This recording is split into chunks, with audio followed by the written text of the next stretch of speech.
last chance really to savor those points and get just a little notch ahead of your rivals in the mini league as the last double game week of the FPL season comes upon us this week. And of course, it's a tough decision. And that became extremely tough because of what happened in the last game week when, if you were a victim to that Brighton bandwagon, you should probably have your hands in your head right now. They lost 5-0 against Bournemouth and also went and lost against Cardiff at home. Very, very surprising. I know some people captained Duffy, so it definitely didn't go well in there. But of course, that leaves a little bit of a doubt with the last double game week. And the debate today, which will be between my two FPL experts and Bill, would be as to whether you should go all in for this double game week. You know that we'll have teams like Manchester United, Manchester City, Arsenal, and Spurs all in action.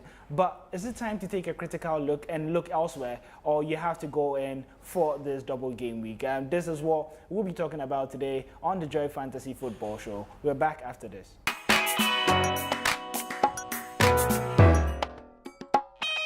So, looking at this game week, we have 8 teams who are playing the double game week, but of course, there are some exciting fixtures coming up. We can talk about the Spurs Manchester City game, we can talk about Manchester City Manchester United game as well. But looking at all this, I would say we should go, if you are an FPO manager, I think you should go all in for this double game week because it promises to bear a lot of points. We can't just look at the top teams, of course. We can talk about that of Wolves. They have very interesting 2 home fixtures. One, of course, is against Arsenal.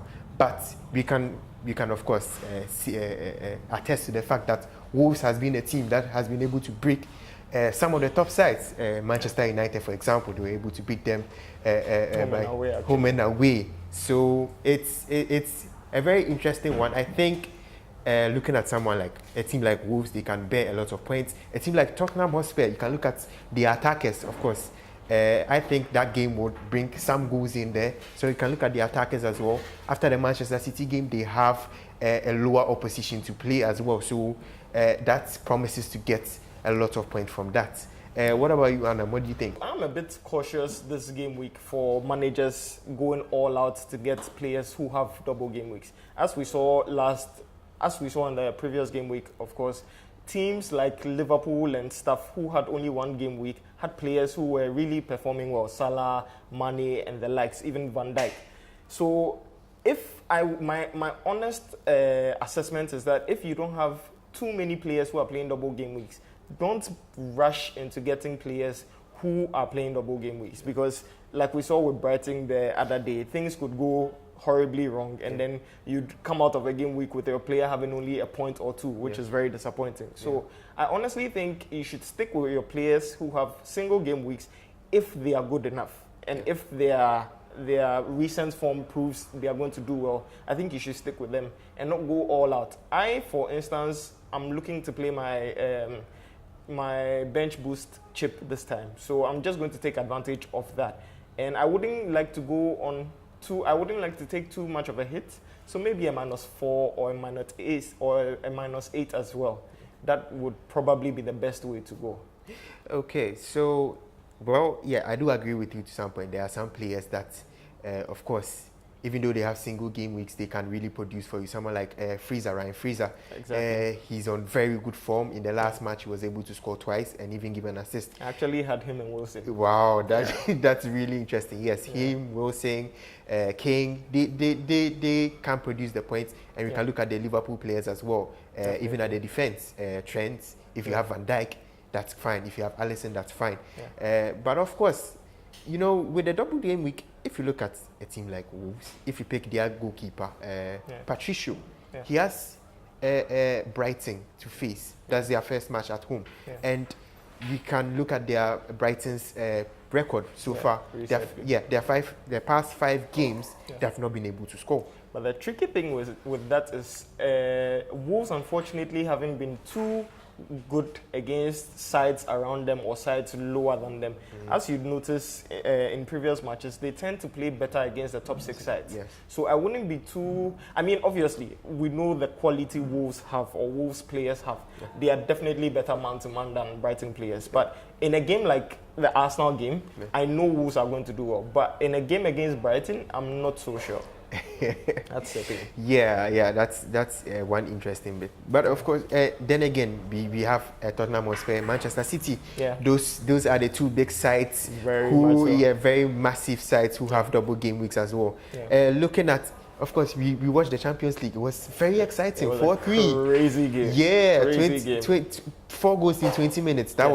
That really got me at the edge of my seat. And it looks like it could happen again, and it's at the same grounds. And funny enough, I think that match is going to have a lot of ramifications on this fixture coming up this weekend, because Spurs, as you know, are a very stretched side. Most of their players are either injured or have played about 5 or 6 game weeks consistently. So City actually have more squad depth and are most likely the ones going to come out winners. But as we saw in the Champions League, you can never underestimate Spurs. So it's going to look like a cracker, and I hope it is. Yeah, I hope so too as well. Yeah. And then looking at Manchester United too, they do have a double game week as well. They have Everton.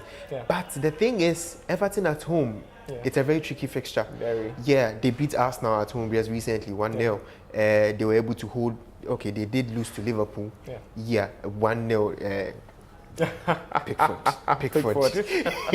As we all know, are very inconsistent, and United having gotten out of the Champions League so painfully, I think United is going to go into this match with more impetus, and especially looking at the fact that they have to qualify for the top 4 spot for the Champions League next season. I think they would go into this match more hungrier than Everton, so they are definitely going to produce something good. And against City as well, they have their honour to defend at home. And I know it's going to be a tricky fixture as well, but United would be able to do something good in that fixture. I do agree. Ole has a real job on his hands, losing 5 out of 7, which is very terrible since he actually got the job. I think he would want to really try and get all 3 points at Everton. I don't think he would want to settle for that point at all, because that top 4 spot is very tricky right now. Chelsea, Arsenal, even Tottenham can even slip at some point. So it's going to be the race is actually heating up. Now. It's really heating up with approximately 3 more games to go. They have to get all the points they can get, so it's going to be really tricky. With Man City, I don't know. the last time they both played there, it was, of course, Man City did get the results. So and Man City are fighting for the league too as well, and they would want to win all their games to make sure that Liverpool do not win the league. So it's going to be very interesting. These past few weeks, the Champions League has actually sort of decided how things are going to end up this season. So it's going to be a very difficult match for both sides, and I'm sure we'll get players with attacking returns. So that's a good thing. So FPL managers should just look out to capitalize on these things and then make the most of it. Well, for me, in my squad right now, my starting 11, I made sure that at least 9 players out of the 11 have a double game week. So of course, there's a likelihood that they will get at least some chunk of points that can. I think the average points for this game week is going to be very high. Yeah, it should be very probably high. In the 70s or 80s. In the 70s or 80s, yeah, I think so too. So, apart from that, let's just leave that aside. What about the captain picks? Who's your captain? So it has been actually quite a difficult choice to make. I was stuck with I was actually stuck between Pogba and Sterling. But given the recent game in the Champions League for City and the way things have gone, Sterling has played quite a number of games recently. And as we all know, Pep's roulette would definitely come in play, and he may get substituted or even dropped for a whole game. So, I mean, you can never know with Pep. So that's the main reason why I decided to go for Pogba instead, because Pogba is out of the Champions League. He definitely is going to be concentrating on the league. And I don't think Ole is going to drop him for anyone. He's a definite starter for both games. So I think I'd rather trust him with the armband this game week. Well, for me, I'll go for your guy, your very favorite guy, Raul Jimenez.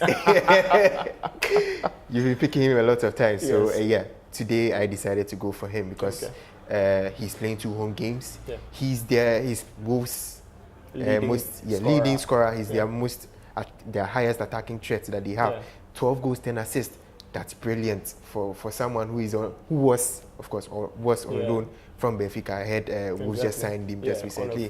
So I'm sure, yes, you would want to pay them some part of their debt. You know, when a player gets fully signed or is on a new contract, the next 2 games becomes more of a final for them. So yeah, looking at that, and the two teams they are facing, Arsenal of course have a terrible away record. They concede a lot. The defense is crap. Yeah, it's crap. I'm an Arsenal fan, but I have to admit it's crap. They have only kept 1 clean sheet on away games this whole season. That is very terrible. So that is something that Raul Jimenez will be able to capitalize on and be able to score. Yeah. So yeah. I think that's it. So my advice to FPL managers this particular game week is to not rush into getting players who are on double game weeks, because as last week turned out, it might be a disaster. So trust your players who have single game weeks and don't go too much on your minuses. Don't make too much of a hit, or don't take too much of a hit. A -4, a -8 could be just fine for you.